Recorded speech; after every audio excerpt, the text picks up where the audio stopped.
ನಮಸ್ಕಾರ. ಹಾಸನ್ ನ್ಯೂಸ್ಗೆ ಸ್ವಾಗತ. ನಾನು ಲತಾ ಧರ್ಮರಾಜ್. ಹಾಸನ ಜಿಲ್ಲೆಯ ಪ್ರಮುಖ ಸುದ್ದಿಗಳನ್ನು ನೋಡೋಣ. ಅದಕ್ಕೂ ಮುಂಚೆ ಈಗ ಹೆಡ್ಲೈನ್ಸ್. ಶಿವಲಿಂಗೇಗೌಡ ಭ್ರಷ್ಟ ಪ್ರಾಣಿ, ಪ್ರೀತಂ ಗೌಡ ಒಬ್ಬ ಕೊಲೆಗಡಕ, ವಕೀಲ ದೇವರಾಜೇಗೌಡರಿಂದ ಗಂಭೀರ ಆರೋಪ.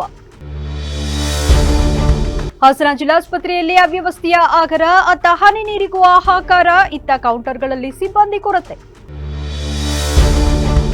ಗ್ರಾಂಟೆಡ್ ಲ್ಯಾಂಡ್ ಅನ್ನ ಸರ್ಟೆನ್ ಲ್ಯಾಂಡ್ ಎಂದು ತಿದ್ದುಪಡಿ ಮಾಡಲು ಪ್ರತಿಭಟನೆ, ಭೂ ಕಾಯ್ದೆ ತಿದ್ದುಪಡಿಗೆ ದಲಿತ ಸಂಘಟನೆಗಳ ಆಗ್ರಹ, ಡಿಸಿ ಕಚೇರಿ ಮುಂದೆ ಧರಣಿ.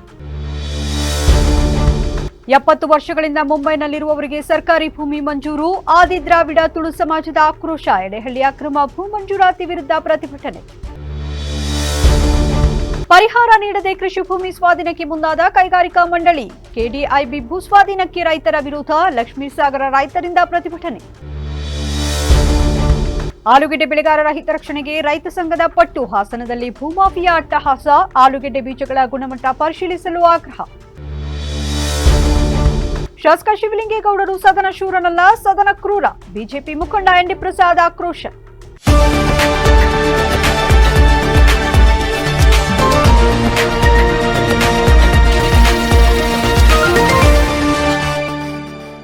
ಅರಸೀಕೆರೆ ಶಾಸಕ ಶಿವಲಿಂಗೇಗೌಡ ಕುಮಾರಸ್ವಾಮಿ ಅವರು ಸಾಕಿರುವ ಭ್ರಷ್ಟ ಪ್ರಾಣಿ ಎಂದು ವಕೀಲ ದೇವರಾಜೇಗೌಡ ತಿಳಿಸಿದ್ದಾರೆ.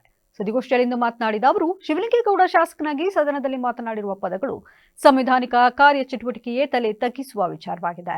ಶಾಸಕಾಂಗದ ಸಭೆಯಲ್ಲಿ ಪ್ರಾಮಾಣಿಕ ಚರ್ಚೆ ಆಗಬೇಕೇ ವಿನಃ ಬೇರೆ ವಿಷಯದ ಚರ್ಚೆಗೆ ಅವಕಾಶ ಇರುವುದಿಲ್ಲ.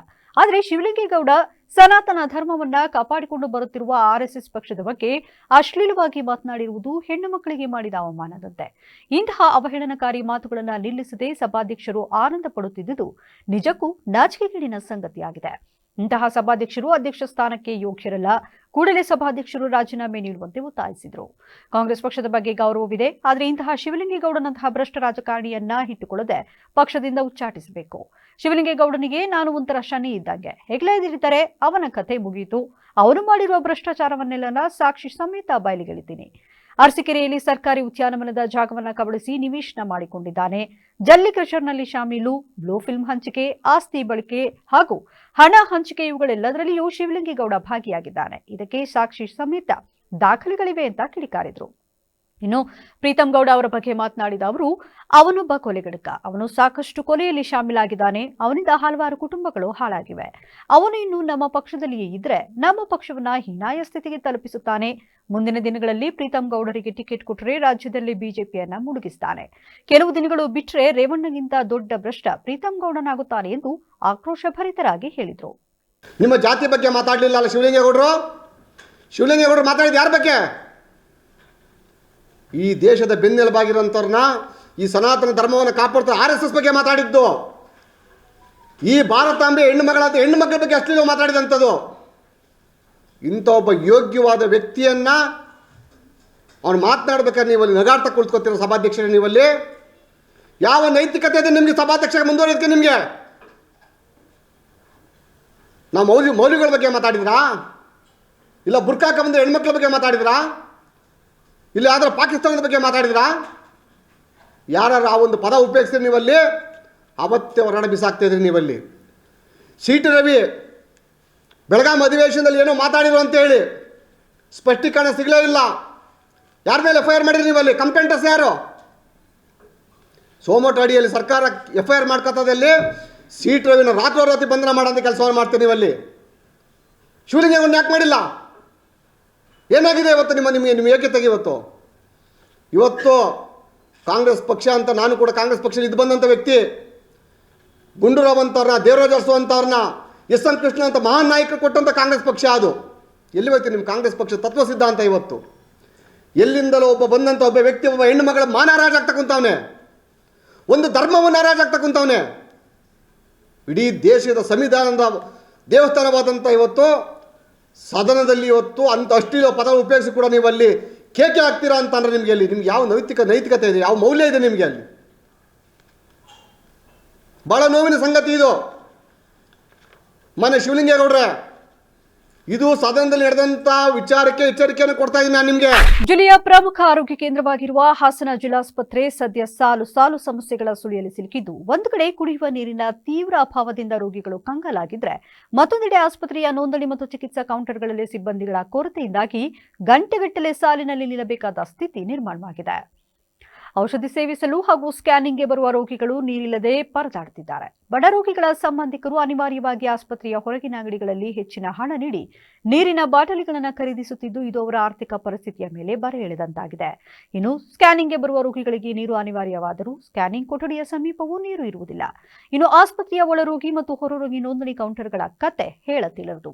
ಅಗತ್ಯಕ್ಕೆ ತಕ್ಕಂತೆ ಸಿಬ್ಬಂದಿಗಳು ಇಲ್ಲದ ಕಾರಣ ಒಂದೊಂದು ಕೌಂಟರ್ನಲ್ಲಿ ಜನರು ಮೀಟರ್ ಗಟ್ಟಲೆ ಉದ್ದದ ಸಾಲಿನಲ್ಲಿ ನಿಲ್ಲುವಂತಾಗಿದೆ. ತುರ್ತು ಚಿಕಿತ್ಸೆ ಬೇಕಾದವರು ಸಹ ಸಿಬ್ಬಂದಿಗಳ ಕೊರತೆಯಿಂದಾಗಿ ಚೀಟಿ ಪಡೆಯಲು ಗಂಟೆಗಟ್ಟಲೆ ಕಾಯಬೇಕಿದೆ. ಜಿಲ್ಲಾಡಳಿತ ಮತ್ತು ಆರೋಗ್ಯ ಇಲಾಖೆಯು ಕೂಡಲೇ ಎಚ್ಚೆತ್ತುಕೊಂಡು ಕುಡಿಯುವ ನೀರಿನ ವ್ಯವಸ್ಥೆ ಮಾಡುವುದರ ಜೊತೆಗೆ ಕೌಂಟರ್ಗಳಿಗೆ ಹೆಚ್ಚಿನ ಸಿಬ್ಬಂದಿಗಳನ್ನು ನಿಯೋಜಿಸಿ ಬಡ ಜನರ ಸಂಕಷ್ಟಕ್ಕೆ ಸ್ಪಂದಿಸಬೇಕಿದೆ. ಗ್ರಾಂಟೆಡ್ ಲ್ಯಾಂಡ್ ಎಂಬ ಶೀರ್ಷಿಕೆಯ ಅಡಿಯಲ್ಲಿ ಸಾಕಷ್ಟು ಲೋಪದೋಷಗಳಾಗುತ್ತಿರುವುದರಿಂದ ಇದನ್ನ ಸರ್ಟೇನ್ ಲ್ಯಾಂಡ್ ಎಂದು ತಿದ್ದುಪಡಿ ಮಾಡಬೇಕಿದೆ ಎಂದು ಪೃಥ್ವಿರಾಜ್ ತಿಳಿಸಿದ್ದಾರೆ. ನಗರದಲ್ಲಿಂದು ದಲಿತ ಸಂಘಟನೆಗಳ ಸಮನ್ವಯ ಸಮಿತಿ ವತಿಯಿಂದ ಜಿಲ್ಲಾಧಿಕಾರಿ ಕಚೇರಿಯಲ್ಲಿ ಪ್ರತಿಭಟನೆ ನಡೆಸಿ ಮಾತನಾಡಿದ ಅವರು, ಪಿಟಿಸಿಎಲ್ ಕಾಯ್ದೆ ಸೆಕ್ಷನ್ ಹಾಗೂ ಭೂ ಸುಧಾರಣಾ ಕಾಯ್ದೆಗಳಲ್ಲಿ ಆದಿಭೋಗದಾರಿಕೆ ಹಕ್ಕು ಮಂಜೂರಾದ ಎಸ್ಸಿ ಎಸ್ಟಿಗೆ ಗೇಣಿದಾರರು ಪಿಡಿಸಿಎಲ್ ಕಾಯ್ದೆಗೆ ಅರ್ಹರಲ್ಲ ಎಂದು ಘೋಷಿಸಲಾಗಿದೆ. ಕೋರ್ಟ್ಗಳು ಹೀಗೆ ತೀರ್ಪು ನೀಡಿದರೆ ಸಾಕಷ್ಟು ಸಮಸ್ಯೆಗಳಾಗುವುದು ಹಾಗೂ ಇದಕ್ಕೆ ಸೂಕ್ತ ಪರಿಹಾರವಾಗಬೇಕು ಎಂದು ತಿಳಿಸಿದರು. ನಾವು ಇವತ್ತು ಒಂದು ಮಹತ್ವವಾದಂಥ ವಿಚಾರದ ಬಗ್ಗೆ ನಾವು ಪ್ರತಿಭಟನೆ ಮೂಲಕ ಜಿಲ್ಲಾಧಿಕಾರಿಗಳ ಮುಖಾಂತರ ಮುಖ್ಯಮಂತ್ರಿಗಳಿಗೆ ಮನವಿಯನ್ನು ಸಲ್ಲಿಸ್ತಾ ಇದ್ದೀವಿ. ಕಾರಣ ಆದರೂ ಇಷ್ಟೇ, ನಮ್ಮ ಜಮೀನುಗಳನ್ನು ಏನು ಎಸ್ಸಿ ಎಸ್ ಟಿಗಳಿಗೆ ಸಂಬಂಧಪಟ್ಟಂತೆ ಪಿಟಿಸಿಎಲ್ ಕಾಯ್ದೆ 1978ರಲ್ಲಿ ಜಾರಿಗೆ ಬಂತು. ಅಲ್ಲಿಂದ ಇಲ್ಲಿವರೆಗೆ ಲಕ್ಷಾಂತರ ಜಮೀನನ್ನು ಎಸ್ಸಿ ಎಸ್ ಟಿಗಳು ವಾಪಸ್ಸು ಪಡೆಯುವಂತಾಯಿತು. ಆದರೆ ಇತ್ತೀಚೆಗೆ ಸುಪ್ರೀಂ ಕೋರ್ಟು ಮತ್ತು ಹೈಕೋರ್ಟ್ಗಳಲ್ಲಿ ಈ ಆಕ್ಟ್ಗೆ ವಿರುದ್ಧವಾದಂಥ ತೀರ್ಪುಗಳನ್ನ ಕೊಡ್ತಾ ಇದ್ದಾರೆ. ಕಾರಣ ಆದರೂ ಇಷ್ಟೇ, ಅಲ್ಲಿ ಒಂದು ಚಿಕ್ಕ ವ್ಯಾಖ್ಯಾನ ಮಾಡ್ತಾರೆ, ಗ್ರಾಂಟೆಡ್ ಲ್ಯಾಂಡ್ ಸರ್ಟೆನ್ ಲ್ಯಾಂಡ್ ಅಂತ. ನಾವು ಹೇಳ್ತಾ ಇದ್ದೀವಿ, ಗ್ರಾಂಟೆಡ್ ಲ್ಯಾಂಡ್ಲಿಗೆ ಬದಲಾಗಿ ಸರ್ಟೆನ್ ಲ್ಯಾಂಡ್ ಅಂತ ತಿದ್ದುಪಡಿ ಮಾಡಬೇಕು ಕರ್ನಾಟಕ ಸರ್ಕಾರ. ಇದು ಕರ್ನಾಟಕ ಸರ್ಕಾರಕ್ಕೆ ಮಾತ್ರ ಸಂಬಂಧಪಟ್ಟಂಥ ವಿಚಾರ, ಕರ್ನಾಟಕಕ್ಕೆ ಮಾತ್ರ ಸಂಬಂಧಪಟ್ಟಂಥ ವಿಚಾರ. ಇದು ಎಸ್ಸಿ ಎಸ್ ಟಿಗಳಿಗೆ ಸಂಬಂಧಪಟ್ಟಂಥ ಜಮೀನಿಗೆ ಸಂಬಂಧಪಟ್ಟಂಥ ವಿಚಾರ ಆಗಿರೋದ್ರಿಂದ ಕೂಡಲೇ ಸರ್ಕಾರ ಮುಂದಿನ ಬಜೆಟ್ ಅಧಿವೇಶನದಲ್ಲಿ ಇದ್ರ ಬಗ್ಗೆ ಸಮಗ್ರ ತಿದ್ದುಪಡಿಯನ್ನು ಮಾಡಬೇಕು, ದಲಿತರ ಹಕ್ಕುಗಳನ್ನ ಕಾಪಾಡಬೇಕು, ರಕ್ಷಣೆ ಮಾಡಬೇಕು ಅಂತ ನಾನು ಈ ಮೂಲಕ ಸರ್ಕಾರವನ್ನು ಒತ್ತಾಯಿಸ್ತಾ ಇದ್ದೀನಿ ಸರ್. ಸಕಲೇಶಪುರ ತಾಲೂಕಿನ ಎಡೆಹಳ್ಳಿ ಗ್ರಾಮದಲ್ಲಿ ನಡೆದ ಅಕ್ರಮ ಭೂ ಮಂಜೂರಾತಿ ಹಾಗೂ ಸರ್ಕಾರಿ ಬೀಳಿನ ಭೂಮಿಯ ಒತ್ತುವರಿ ತೆರವುಗೊಳಿಸುವಂತೆ ಆಗ್ರಹಿಸಿ ಜಿಲ್ಲಾ ಆದಿದ್ರಾವಿಡ ತುಳು ಸಮಾಜ ಸೇವಾ ಸಂಘ ನೇತೃತ್ವದಲ್ಲಿ ಗ್ರಾಮಸ್ಥರು ಗುರುವಾರ ಜಿಲ್ಲಾಧಿಕಾರಿ ಕಚೇರಿ ಎದುರು ಪ್ರತಿಭಟನೆ ನಡೆಸಿದರು. ಈ ವೇಳೆ ಸಂಘದ ಜಿಲ್ಲಾ ಘಟಕದ ಅಧ್ಯಕ್ಷ ಬಿಶಂಕರ್ ಮಾತನಾಡಿ, ಬೆಳಗೋಡು ಹೋಬಳಿಯ ಎಡೆಹಳ್ಳಿ ಗ್ರಾಮದ ಸರ್ವೆ ನಂಬರ್ 207/2ರಲ್ಲಿ ಇರುವ 2 ಎಕರೆ 10 ಗುಂಟೆ ಜಮೀನನ್ನು ಸುಮಾರು 70 ವರ್ಷಗಳಿಂದ ಮುಂಬೈನಲ್ಲಿ ವಾಸವಾಗಿರುವ ಇಂದಿರಾ ಬಿ ಅಮೀನ್ ಅವರಿಗೆ ಅಕ್ರಮವಾಗಿ ಮಂಜೂರು ಮಾಡಲಾಗಿದೆ. ಈ ಮಂಜೂರಾತಿಯನ್ನು ತಕ್ಷಣವೇ ರದ್ದುಪಡಿಸಬೇಕು ಎಂದು ಒತ್ತಾಯಿಸಿದರು. ಎಡೆಹಳ್ಳಿ ಗ್ರಾಮದ ಸರ್ವೆ ನಂಬರ್ 214ರಲ್ಲಿ ಇರುವ 8 ಎಕರೆ 2 ಗುಂಟೆ ವಿಸ್ತೀರ್ಣದ ಸರ್ಕಾರಿ ಬೀಳಿನ ಭೂಮಿಯನ್ನು ಅಕ್ರಮ ಒತ್ತುದಾರರಿಂದ ತೆರವುಗೊಳಿಸಿ ಆದಿದ್ರಾವಿಡ ಸಮುದಾಯಕ್ಕೆ ಹಂಚಿಕೆ ಮಾಡುವ ಜೊತೆಗೆ ವಸತಿ ರಹಿತರ ಮನೆ ನಿರ್ಮಾಣ ಹಾಗೂ ಸರ್ಕಾರದ ವಿವಿಧ ಅಭಿವೃದ್ಧಿ ಕಾಮಗಾರಿಗಳಿಗೆ ನೀಡಲು ಆಗ್ರಹಿಸಿದರು. ಈ ಕುರಿತು ಸಕಲೇಶಪುರ ಉಪವಿಭಾಗಾಧಿಕಾರಿ, ತಹಶೀಲ್ದಾರ್ ಹಾಗೂ ಜಿಲ್ಲಾಧಿಕಾರಿಗಳಿಗೆ ಈ ಹಿಂದೆ ಲಿಖಿತವಾಗಿ ಮನವಿ ಸಲ್ಲಿಸಲಾಗಿದೆ. ಹಾಗೂ ಹಾಸನ ಜಿಲ್ಲಾ ಉಸ್ತುವಾರಿ ಸಚಿವ ಕೃಷ್ಣ ಬೈರೇಗೌಡ ಅವರಿಗೆ ಹಾಸನ ಹಾಗೂ ಸಕಲೇಶಪುರದಲ್ಲಿ ಇತ್ತೀಚೆಗೆ ನಡೆದ ಜನಸಂಪರ್ಕ ಸಭೆಗಳಲ್ಲಿ ಅರ್ಜಿ ನೀಡಲಾಗಿದೆ. ಆದರೂ ಯಾವುದೇ ಕ್ರಮ ಕೈಗೊಳ್ಳಲಾಗಿಲ್ಲ ಅಂತ ಅಸಮಾಧಾನ ವ್ಯಕ್ತಪಡಿಸಿದರು. ಎಡ್ಡಳ್ಳಿ ಗ್ರಾಮದ ಸರ್ವೆ ನಂಬರ್ 207 2C 2 ಎಕರೆ 10 ಗುಂಟೆ ಜಾಗ ಇದೆ. ಅದು ಮಹಾರಾಷ್ಟ್ರದವರಿಗೆ ಕೊಟ್ಟಿದ್ದಾರೆ. ಅವರಿಗೆ ಮಹಾರಾಷ್ಟ್ರದವ್ರಿಗೆ ಕೊಟ್ಟಾಗ 2017ರಲ್ಲಿ ಕೊಟ್ಟಿದ್ದಾರೆ. 53ಲಿ ಕೊಟ್ಟಾಗ ಅವರಿಗೆ ದಾಖಲೆತು ಕೂಡ ಇಲ್ಲ, ಕರೆಂಟ್ ಬಿಲ್ ಇಲ್ಲ, ಆಧಾರ್ ಕಾರ್ಡ್ ಏನು ದಾಖಲೆತು ಕೂಡ ಇಲ್ದಲೇ 53ಲಿ ಕಮಿಟಿಲಿ ಪಾಸ್ ಮಾಡಿ ಅವ್ರಿಗೆ ಕೊಟ್ಟಿದ್ದಾರೆ. ಸೈನು ಕೂಡ ಬೋಗಸ್ ಆಗಿರುತ್ತದೆ. ಹಂಗಾಗಿ ಭೋಗಪ್ಪ ಎನ್ನವರು ಕೇಸ್ ಹಾಕಿದ್ರು AC ಕೋರ್ಟಿಗೆ. ವರದಿ ಕೊಡಿ ಅಂತ 2023ರಲ್ಲಿ ವರದಿ ಕೊಡಿ ಅಂತ ಕೇಳಿದಾಗ ಇದುವರೆಗೂ ವರದಿ ಕೊಟ್ಟಿಲ್ಲ. ತಹಶೀಲ್ದಾರು ನಾವು ಇದುವರೆಗೂ ನಾವು ಮನವಿ ಕೊಟ್ಟರೂ ಕೂಡ ಯಾವುದೇ ಕೆಲಸ ಆಗಿಲ್ಲ. ಹಂಗಾಗಿ ನಾವು ಹೋರಾಟಕ್ಕೆ ನಾವು ಇಳಿದಿದ್ದೀವಿ. ಆ ತಕ್ಷಣ ಆ ಜಾಗವನ್ನು ಕುಲ್ಲ ಮಾಡಿಸಿ ನಮ್ಮ ನಿವೇಶನ ರೈತರಿಗೆ ಕೊಡಬೇಕಂತ ಕಳಕಳಿ ಪ್ರಾರ್ಥನೆ. ಹಂಗಾಗಿ ಮತ್ತೊಂದು ಸೈಟು 214ರಲ್ಲಿ 8 ಎಕರೆ 2 ಗುಂಟೆ ಜಾಗ ಇದೆ, ಸರ್ಕಾರ ಬೀಳು. ಅದು ಕೂಡ ನಿವೇಶನ ರೈತರಿಗೆ ಕೊಡಬೇಕಂತ ಹೋರಾಟ ಮಾಡ್ತಿದ್ದೀವಿ. ಅದು ಪ್ರಭಾವಿ ವ್ಯಕ್ತಿ ಅಂತ ತಹಶೀಲ್ದಾರು ಹೋಗಿ ಗೆಚ್ಚು ಎಲ್ಲ ರಿಪೋರ್ಟ್ ಎಲ್ಲ RIV ಎಲ್ಲ ಹಾಕಿದ್ರು ಕೂಡ ಇದುವರೆಗೂ ಕುಲ ಮಾಡಿಲ್ಲ. ದುಡ್ಡಿನ ಅಂಶಕ್ಕೋಸ್ಕರ ತಹಶೀಲ್ದಾರು ಇದುವರೆಗೂ ಮಾಡಿಲ್ಲ. ನಾವು ತಹಶೀಲ್ದಾರ್ ಆಫೀಸ್ ಹೋಗಿದ್ರೂ ಏಕವಚನದಲ್ಲಿ ಮಾತಾಡ್ತಾರೆ. ಹಂಗಾಗಿ ತಹಶೀಲ್ದಾರ್ ಇಮಿಡಿಯೇಟ್ ಅಮಾನತು ಮಾಡಬೇಕು ಅಂತ ನಮ್ಮ ಬೇಡಿಕೆ.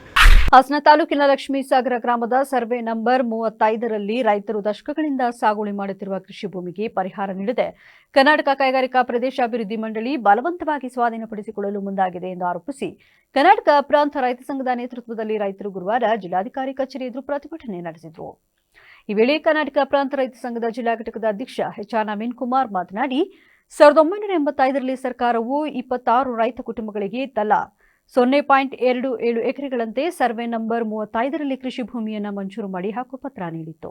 ಅಂದಿನಿಂದ ಇಂದಿನವರೆಗೂ ರೈತರು ನಿರಂತರವಾಗಿ ಈ ಭೂಮಿಯನ್ನು ಸಾಗುವಳಿ ಮಾಡುತ್ತಾ ಜೀವನ ನಡೆಸ್ತಾ ಇದ್ದಾರೆ. ಪಹಣಿಗಳಲ್ಲಿಯೂ ಈ ರೈತರ ಹೆಸರುಗಳು ದಾಖಲಾಗಿವೆ ಎಂದರು. ಪ್ರತಿಭಟನೆಯಲ್ಲಿ MB ಮೂರ್ತಿ, ಜಯಲಕ್ಷ್ಮಿ, ಭಾರತಿ, ಸುಮಿತ್ರಾ, ರತ್ನಮ್ಮ, ಯಮುನಾ, ನಾಗರಾಜ್ ಸೇರಿದಂತೆ ರೈತರು ಹಾಗೂ ಗ್ರಾಮಸ್ಥರು ಭಾಗವಹಿಸಿದರು. ನಾವಿವತ್ತು ಪ್ರತಿಭಟನೆ ಮಾಡ್ತಿರೋ ಉದ್ದೇಶ ಏನು ಅಂತಂದರೆ, ನಮಗೆ ಹಿಂದೆನೇ ಸರ್ಕಾರ ನಮಗೆ ಮಂಜೂರು ಮಾಡಿರ್ತಕ್ಕಂಥ 26 ಕುಟುಂಬಗಳಿಗೆ 26 ಗುಂಟೆ ಅಂತ ಮಂಜೂರು ಮಾಡಿತ್ತು.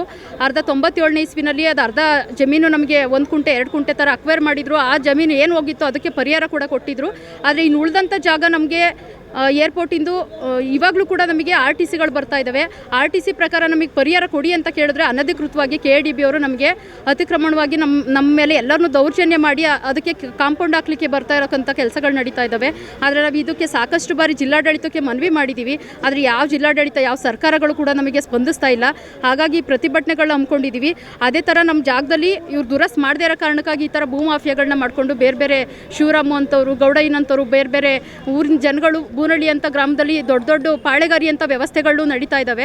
ಹಾಗಾಗಿ ನಾವು ಇದನ್ನು ಯಾರಿಗೆ ಗಮನಕ್ಕೆ ತರಬೇಕು ಅಂತ ಗೊತ್ತಾಗದೆ ನಾವು ಇವತ್ತು ಪ್ರತಿಭಟನೆ ಮಾಡ್ತಾ ಇದ್ದೀವಿ. ಮುಂದಿನ ದಿನಗಳಲ್ಲಿ ಇದು ಈ ಥರ ಜಿಲ್ಲಾಡಳಿತ ಏನಾದರೂ ನಮಗೆ ಸರಿಯಾದ ರೀತಿ ಸ್ಪಂದಿಸಲಿಲ್ಲ ಅಂತಂದರೆ ಮುಂದಿನ ದಿನಗಳಲ್ಲಿ ಜಿಲ್ಲಾಧಿಕಾರಿ ಕಚೇರಿ ಮುಂದೆನೇ ನಾವೆಲ್ಲ ಅಹೋರಾತ್ರಿ ಧರಣಿ ಮಾಡ್ತೀವಿ, ಉಪವಾಸ ಸತ್ಯಾಗ್ರಹ ಮಾಡಬೇಕು ಅಂತೇಳಿ ಈ ಮುಂದಿನ ದಿನಗಳ ಎಚ್ಚರಿಕೆಯನ್ನು ಕೊಡ್ತಾ ಇದ್ದೀವಿ ಸರ್. ಕರ್ನಾಟಕ ರಾಜ್ಯ ರೈತ ಸಂಘ ಹಾಗೂ ಹಸಿರು ಸೇನೆ ವತಿಯಿಂದ ವಿವಿಧ ಸಮಸ್ಯೆಗಳನ್ನು ಬಗೆಹರಿಸುವಂತೆ ಪ್ರತಿಭಟನೆ ನಡೆಸಲಾಯಿತು. ಇದೇ ವೇಳೆ ಪ್ರತಿಭಟನಾಕಾರ ಕಣ್ಕಲ್ಮೂರ್ತಿ ಮಾತನಾಡಿ, ಆಲೂಗೆಡ್ಡೆ ಬೀಜವನ್ನು ಬಿತ್ತನೆ ಮಾಡುವುದಕ್ಕಿಂತ ಮುಂಚೆ ಪರಿಶೀಲನೆ ನಡೆಸಬೇಕು. ಹಾಗೆ ಆಲೂಗೆಡ್ಡೆ ಮೇಳ ಮಾಡಿದ್ದು ಸರಿಯಿರಲಿಲ್ಲ. ಹಾಸನ ಎಂದರೆ ಆಲೂಗೆಡ್ಡೆ ಅಂತಿತ್ತು. ಇತ್ತೀಚಿನ ದಿನಗಳಲ್ಲಿ ಆಲೂಗೆಡ್ಡೆ ಬೆಳೆಯುವುದು ನಿಲ್ಲುವಂತಾಗಿದೆ. ಆದ್ದರಿಂದ ಮುಂದೆ ರೈತರಿಗೆ ಅನುಕೂಲವಾಗುವಂತೆ ಸಂಬಂಧಪಟ್ಟ ಅಧಿಕಾರಿಗಳು ಕೃಷಿ ಇಲಾಖೆ ತಕ್ಷಣ ಸಭೆ ಕರೆದು ಬೆಳೆಯ ಬಗ್ಗೆ ಮಾತನಾಡಲು ಅವಕಾಶ ಕಲ್ಪಿಸಬೇಕು ಎಂದರು. ಹಾಸನ ಜಿಲ್ಲೆಯಲ್ಲಿ ಕೃಷಿ ಮೇಳ ಅಂತ ಏನು ಮಾಡಿದರು ಮೊನ್ನೆ, ಆಲೂಗೆಡ್ಡೆ ಬಗ್ಗೆ ಒಂದು ಮೀಟಿಂಗ್ ಕರಿಬೇಕು DCR ಅರ್ಜೆಂಟ್. ಯಾಕೆಂದರೆ ಆಲೂಗೆಡ್ಡೆ ಇನ್ನೇನು ಕೆಲವೇ ದಿವಸದೊಳಗಡೆ ಇಳಿಸ್ತಾರೆ. ಅದರೊಳಗಡೆ ಮೀಟಿಂಗ್ ಕರಿಬೇಕಂದ್ರೆ ನಮ್ಮದು ಒಂದು ಒತ್ತಾಯ. ಆಮೇಲೆ 6 ಕಿಲೋಮೀಟ್ರ್ 5 ಕಿಲೋಮೀಟ್ರ್ ಒಳಗಡೆ ಏನು ಪಕ್ಕ ಪೋಡಾಗ್ದಲೆ, ಇಡೀ ದುರಸ್ತಾಗ್ದಲೆ ಏನು ಇವತ್ತು ಎಲ್ಲ ದಂಧೆಗಳು ಮಾಡ್ತಾಯಿದ್ದಾರೆ, ಅದಕ್ಕೆ ಕಡಿವಾಣ ಹಾಕಬೇಕು ಜಿಲ್ಲಾಧಿಕಾರಿಗಳು. ಹಂಗಾಗಿ ಇವತ್ತು ಏನು ಆ ಖರಾಬ್ ಅಂತ ಏನಿದೆ ಅದೆಲ್ಲನೂ ಒಟ್ಟಿ ಲೂಟ್ ಹೊಡಿತಾಯಿದ್ದಾರೆ. ಸರ್ಕಾರದ ಆಸ್ತಿ ಕೋಟ್ಯಾಂತರ ರೂಪಾಯಿ ಅದು. ನಿನ್ನೆ ಕೆಲವ್ರು ಮಾತಾಡಿದ್ದಾರೆ ವಿಧಾನಸೌಧದಲ್ಲಿ. ಅದಕ್ಕಿಂತ ಈಗ DCR ಒಂದು ರೌಂಡ 5 ಕಿಲೋಮೀಟ್ರ್ ಒಳಗಡೆ ಹೋಗಿ ಬಂದರೆ ಅವರಿಗೆ ಗೊತ್ತಾಗುತ್ತೆ. ಯಾಕೆಂದರೆ ಅವರು ಮಾಡ್ತಾ ಇರೋಂಥ ಫೋಟೋ ಎಲ್ಲ ತಗೊಬಂದು ಇವತ್ತು DCRಗೆ ಒಪ್ಪಿಸ್ತಾ ಇದ್ದೀವಿ ಏನೇನು ಮಾಡ್ತಾಯಿದ್ದಾರೆ.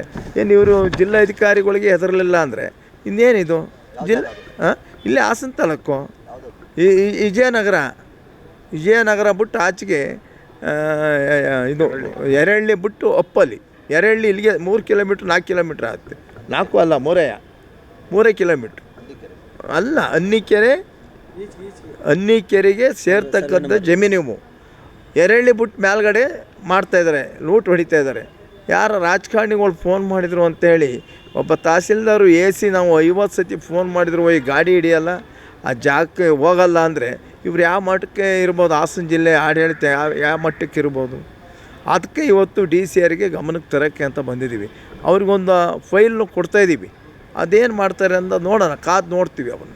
ಸಂಸ್ಕೃತಿ ಇಲ್ಲದಂತೆ ಸದನದಲ್ಲಿ ನಾಲಿಗೆಯನ್ನು ಅರಿಬಿಟ್ಟಿರುವ ಶಾಸಕ ಶಿವಲಿಂಗೇಗೌಡರನ್ನ ಸದನ ಶೂರ ಅನ್ನುವುದನ್ನು ಬಿಟ್ಟು ಸದನ ಕ್ರೂರ ಎಂದು ಕ್ಷೇತ್ರದ ಮತದಾರರು ಮಾತನಾಡುತ್ತಿದ್ದಾರೆ ಎಂದು ವಕೀಲರು ಹಾಗೂ ಬಿಜೆಪಿ ಮುಖಂಡರಾದ ND ಪ್ರಸಾದ್ ಆಕ್ರೋಶ ವ್ಯಕ್ತಪಡಿಸಿದರು. ಸುದ್ದಿಗೋಷ್ಠಿಯಲ್ಲಿ ಮಾತನಾಡಿದ ಅವರು, ನಮ್ಮ ಬಿಜೆಪಿ ಸರ್ಕಾರ ಇದ್ದಾಗಲೇ ಇವರಿಗೆ ಸದನ ಶೂರ ಪ್ರಶಸ್ತಿ ನೀಡಲಾಗಿತ್ತು. ಆದರೆ ಇವರು ಸದನ ಶೂರನಲ್ಲ, ಸದನ ಕ್ರೂರರು ಎಂದು ಲೇವಡಿ ಮಾಡಿದ ಬಿಜೆಪಿ ನಾಯಕರು ಶಿವಲಿಂಗೇಗೌಡರು ಮಂತ್ರಿಯಾಗಲು ಕಾಂಗ್ರೆಸ್ ಹೈಕಮಾಂಡ್ ಅನ್ನು ಓಲೈಸಲು ಈ ರೀತಿ ನಡೆದುಕೊಳ್ಳುತ್ತಿದ್ದಾರೆ. ಆರ್ಎಸ್ಎಸ್ ಹಾಗೂ ಬಿಜೆಪಿ ಶಾಸಕರ ವಿರುದ್ಧ ಲಘುವಾಗಿ ಮಾತನಾಡಿರುವ ಶಿವಲಿಂಗೇಗೌಡರು ಕೂಡಲೇ ಕ್ಷಮೆ ಯಾಚಿಸಬೇಕು, ಇಲ್ಲದೆ ಹೋದರೆ ಇವರ ವಿರುದ್ಧ ಬೃಹತ್ ಪ್ರತಿಭಟನೆ ಮಾಡಲಾಗುವುದು ಎಂದರು. ಸುದ್ದಿಗೋಷ್ಠಿಯಲ್ಲಿ ಬಿಜೆಪಿ ಹಿರಿಯ ಮುಖಂಡ ದುಮ್ಮೇನಹಳ್ಳಿ ಗಂಗಾಧರ್, ಬಿಜೆಪಿ ಗ್ರಾಮೀಣ ಮಂಡಲದ ಅಧ್ಯಕ್ಷ ಯತೀಶ್, ನಗರ ಮಂಡಲದ ಅಧ್ಯಕ್ಷ ಅವಿನಾಶ್ ನಾಯ್ಡು, ಬಾನಾವರಾಜಯ್ಯಣ್ಣ, ಬಿಜೆಪಿ ನಗರ ಮಂಡಲ ಮಾಜಿ ಅಧ್ಯಕ್ಷ ಪುರುಷೋತ್ತಮ್, ಗ್ರಾಮೀಣ ಮಂಡಲದ ಮಾಜಿ ಅಧ್ಯಕ್ಷ ರಮೇಶ್, ಶಿಲ್ಪಾ ಸತೀಶ್, ಸಿಂಧು ಸೇರಿದಂತೆ ಇತರರು ಉಪಸ್ಥಿತರಿದ್ದರು. ವ್ಯವಸ್ಥೆಗೆ ತಲೆ ತಗ್ಗಿಸುವಂತಹ ಪ್ರಕರಣ ಅರಸೀಕೆರೆಯ ವಿಧಾನಸಭೆಯ ಎರಡೂ ಸದನಗಳಲ್ಲಿ ನಡೆದಿದೆ.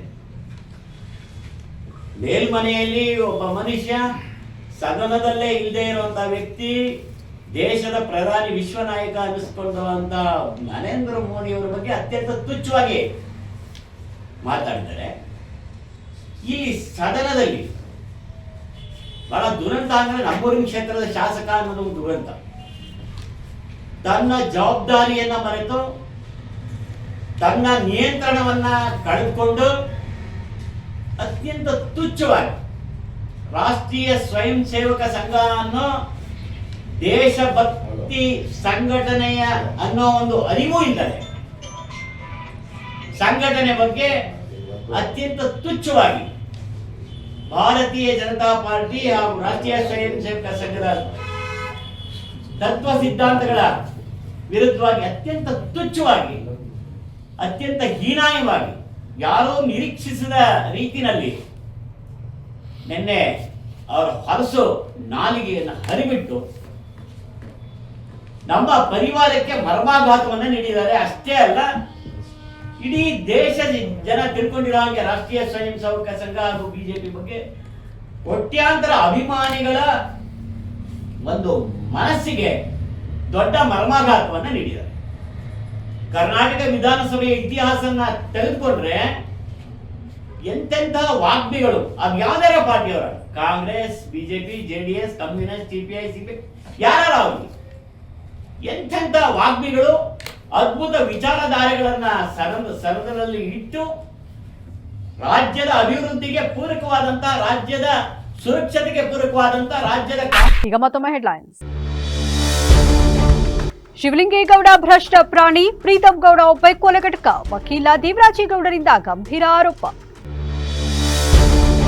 ಹಾಸನ ಜಿಲ್ಲಾಸ್ಪತ್ರೆಯಲ್ಲಿ ಅವ್ಯವಸ್ಥೆಯ ಆಗರ, ಅತ್ತ ಹನಿ ನೀರಿಗೂ ಹಾಹಾಕಾರ, ಇತ್ತ ಕೌಂಟರ್ಗಳಲ್ಲಿ ಸಿಬ್ಬಂದಿ ಕೊರತೆ. ಗ್ರಾಂಟೆಡ್ ಲ್ಯಾಂಡ್ ಅನ್ನ ಸಟನ್ ಲ್ಯಾಂಡ್ ಎಂದು ತಿದ್ದುಪಡಿ ಮಾಡಲು ಪ್ರತಿಭಟನೆ, ಭೂ ಕಾಯ್ದೆ ತಿದ್ದುಪಡಿಗೆ ದಲಿತ ಸಂಘಟನೆಗಳ ಆಗ್ರಹ, ಡಿಸಿ ಕಚೇರಿ ಮುಂದೆ ಧರಣಿ. 70 ವರ್ಷಗಳಿಂದ ಮುಂಬೈನಲ್ಲಿರುವವರಿಗೆ ಸರ್ಕಾರಿ ಭೂಮಿ ಮಂಜೂರು, ಆದಿ ದ್ರಾವಿಡ ತುಳು ಸಮಾಜದ ಆಕ್ರೋಶ, ಎಡೆಹಳ್ಳಿ ಅಕ್ರಮ ಭೂ ಮಂಜೂರಾತಿ ವಿರುದ್ಧ ಪ್ರತಿಭಟನೆ. ಪರಿಹಾರ ನೀಡದೆ ಕೃಷಿ ಭೂಮಿ ಸ್ವಾಧೀನಕ್ಕೆ ಮುಂದಾದ ಕೈಗಾರಿಕಾ ಮಂಡಳಿ, ಕೆಡಿಐಬಿ ಭೂ ಸ್ವಾಧೀನಕ್ಕೆ ರೈತರ ವಿರೋಧ, ಲಕ್ಷ್ಮೀಸಾಗರ ರೈತರಿಂದ ಪ್ರತಿಭಟನೆ. ಆಲೂಗೆಡ್ಡೆ ಬೆಳೆಗಾರರ ಹಿತರಕ್ಷಣೆಗೆ ರೈತ ಸಂಘದ ಪಟ್ಟು, ಹಾಸನದಲ್ಲಿ ಭೂಮಾಫಿಯಾ ಅಟ್ಟಹಾಸ, ಆಲೂಗೆಡ್ಡೆ ಬೀಜಗಳ ಗುಣಮಟ್ಟ ಪರಿಶೀಲಿಸಲು ಆಗ್ರಹ. ಶಾಸಕ ಶಿವಲಿಂಗೇಗೌಡರು ಸದನ ಶೂರನಲ್ಲ, ಸದನ ಕ್ರೂರ, ಬಿಜೆಪಿ ಮುಖಂಡ ಎನ್ ಡಿ ಪ್ರಸಾದ್ ಆಕ್ರೋಶ. ಇದಾಗಿತ್ತು ಇಲ್ಲಿವರೆಗಿನ ನ್ಯೂಸ್ ಅಪ್ಡೇಟ್ಸ್. ನಿರಂತರ ಸುದ್ದಿಗಾಗಿ ನೋಡ್ತಾರೆ ಬಿಬಿಸಿ ನ್ಯೂಸ್. ಇದು ಜನರ ಧ್ವನಿ, ಸತ್ಯದ ಕಡೆ ನಮ್ಮ ನಡೆ.